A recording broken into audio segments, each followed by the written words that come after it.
જેટલા પણ લોકો ઇલીગલ માઇનિંગ કરે છે, જેટલા પણ જમીનના કોઠા કબાડા કરે છે, જેટલા પણ લોકો ચરસ ગાંજોનો ડ્રગ્સ વેચે છે, બધા જ બુટલેગરનો આ માફિયાઓને એક લાઈનમાં ઊભા રાખીને બરાબર ઠોકો ને તો ખબર પડે બુટલેગરોને તમારા છાવરવા છે.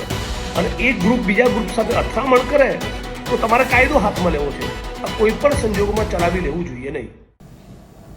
2 દિવસ પહેલા પાટણમાંથી એક દ્રશ્યો સામે આવે છે અને આ વિડીયો વાયુ વેગે સોશિયલ મીડિયામાં વાયરલ પણ થાય છે. અમુક અસામાજિક તત્વો પોલીસ ઉપર એવી રીતના હુમલો કરે છે કે પોલીસને ત્યાંથી ગાડીઓ લઈને ભાગવું પડે છે. પાટણના સ્ટેટ ઓફ રામાધણી નામના એક ફાર્મ હાઉસમાં પોલીસ પેટ્રોલિંગ કરી રહી હતી.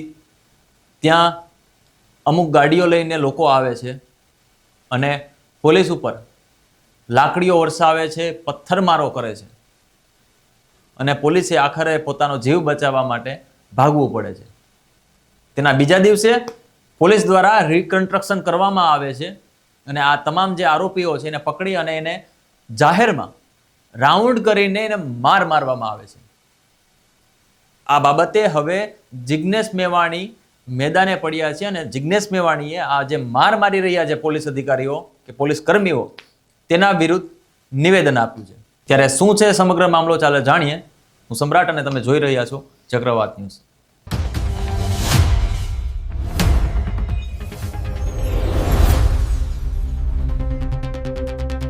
આપણા બધાના મોબાઈલની સ્ક્રીન ઉપર એક વિડીયો આવ્યો હશે અને આ વિડીયો હતો પાટણના એક ફાર્મ હાઉસમાં પોલીસ ઉપર હુમલો થવાનો. અમુક લોકો પોલીસને એવું ફોન કરીને કહે છે કે અમારા ફાર્મ હાઉસમાં અમારા ઉપર હુમલો થવાનો છે. ત્યારે પોલીસ તે ફાર્મ હાઉસમાં પહોંચે છે એના રક્ષણ માટે અને ત્યાં ઊભે છે. 2 ગાડીઓ લઈને પોલીસ આવે છે અને પછી અમુક અસામાજિક તત્વો આવે છે ગાડીઓ લઈને, લગભગ 15 થી 20 ગાડીઓ લઈને, અને પોલીસ ઉપર જ હુમલો કરી દે છે. અને જીવ બચાવવા માટે પોલીસ કર્મીઓએ ત્યાંથી ભાગવું પડે છે. આના બીજા દિવસે પોલીસે જે આરોપીઓ હતા એને પકડે છે અને રિકન્સ્ટ્રક્શનના નામે તેનો વરઘોડો કાઢે છે અને વરઘોડામાં બેરહેમીથી આ તમામ આરોપીઓને લાકડીઓથી મારે છે. જોકે કાયદો વ્યવસ્થા છે, પરંતુ તમે અધિકારી તરીકે રિકન્સ્ટ્રક્શનના નામે કોઈ પણ આરોપીને બેરહેમીથી મારવો એ જરા પણ યોગ્ય નથી. તેમણે ખોટું કર્યું છે, એને ન્યાયતંત્ર સજા આપશે, પરંતુ પોલીસે આ રીતે ન્યાયને કે કાનૂનને હાથમાં લેવો એ ક્યારેય પણ ચલાવી ન લેવાય. આવું હું નથી કહેતો, આવું કહે છે વડગામના ધારાસભ્ય જિગ્નેશ મેવાણી. ચાલો જાણીએ કે એમણે શું કહ્યું, પછી એના વિશેની ચર્ચા કરીશું. પાટણના ચાણસ્મામાં જે પ્રમાણે પાટણ પોલીસે કાયદો હાથમાં લીધો અને કાયદાની કોઈ અદાલત કોઈ પણ વ્યક્તિને દોષિત ઠેરવે નહીં પહેલા સરઘસ કાઢીને બેરહેમીપૂર્વક અમાનવી રીતે જે પ્રમાણે લોકોને માર્યા છે, હું સખત શબ્દોમાં ટીકા કરું છું. કયું ગ્રુપ સાચું, કયો સમાજ સાચો, બિલકુલ એમાં પડવા માંગતો નથી. મારે એની સાથે કોઈ લેવા દેવા નથી.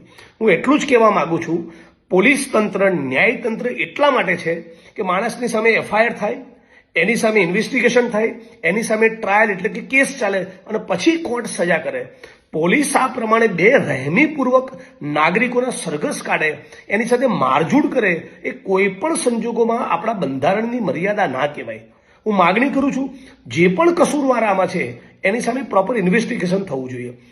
બીજું, પોલીસના કોન્સ્ટેબલ, હેડ કોન્સ્ટેબલ, પીએસઆઈ, પીઆઈને ખાસ વિનંતી કરું છું કે તમારા જે સાહેબો છે ને, એમના ગણિતો તો કમલમમાં અને ગાંધીનગરમાં સેટ થયેલા છે.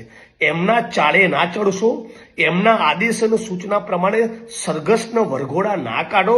તમે કાયદો હાથમાં ના લો. મેટર હાઈકોર્ટના સુપ્રીમમાં જશે તો તમને સસ્પેન્ડ કરશે ને તમને આરોપી બનાવશે. ઉચ્ચ અધિકારીઓને કંઈ નહીં થાય. એટલે હું માંગણી કરું છું કે સમગ્ર ગુજરાતની અંદર આ વરઘોડા કાઢવાવાળું કલ્ચર કાયમ માટે ખતમ થવું જોઈએ. આ પ્રમાણે પોલીસનો કાયદો હાથમાં લેવાનો કોઈ અધિકાર બનતો નથી. અને છેલ્લે, પાટણ પોલીસમાં આટલું બધું પાણી હોય તો આખા પાટણ જિલ્લામાં ચાલતા તમામે તમામ દારૂના અડ્ડા ચલાવનારા બુટલેગરો જેટલા પણ લોકો ઇલીગલ માઇનિંગ કરે છે, જેટલા પણ જમીનના કોઠા કબાડા કરે છે, જેટલા પણ લોકો ચરસ ગાંજોનો ડ્રગ્સ વેચે છે, એ બધા જ બુટલેગર માફિયાઓને એક લાઈનમાં ઊભા રાખીને બરાબર ઠોકો ને તો ખબર પડે. બુટલેગરોને તમારે છાવરવા છે અને એક ગ્રુપ બીજા ગ્રુપ સાથે અથડામણ કરે તો તમારે કાયદો હાથમાં લેવો છે. આ કોઈ પણ સંજોગોમાં ચલાવી લેવું જોઈએ નહીં. આપે સાંભળ્યું કે જિગ્નેશ મેવાણીએ શું કહ્યું. તેમણે સીધી પોલીસને, જે પાટણની પોલીસ છે એના ઉપર ચેલેન્જ ફેંકી કે જો તમારા ત્રેવડ હોય તો તમે પાટણમાં રહેલા જે બુટલેગરો છે, જે જમીન માફિયાઓ છે, તેને પણ આ રીતના જ તમે સજા આપો. શા માટે આ લોકોને કાયદો વ્યવસ્થા તમે હાથમાં લઈને આ લોકોને જાહેરમાં માર મારી રહ્યા છો? શું ન્યાયતંત્ર જેવું છે કે નહીં? આ ઘટનાને લઈને જે ક્ષત્રિય સમાજ છે, ઠાકોર સમાજ છે, એ પણ સામે આવ્યો છે અને તેમણે પણ આ ઘટનાને વખોડી છે કે આ રીતે કોઈ પણ વ્યક્તિને જાહેરમાં મારી ન શકાય અને જે રીતે પોલીસ અધિકારીઓ, પોલીસ કર્મીઓ આ લોકોને મારી રહ્યા છે એ તદ્દન ખોટું છે. આ બાબતે તમારું શું માનવું છે? કોમેન્ટ બોક્સમાં ચોક્કસથી જણાવજો. નમસ્કાર.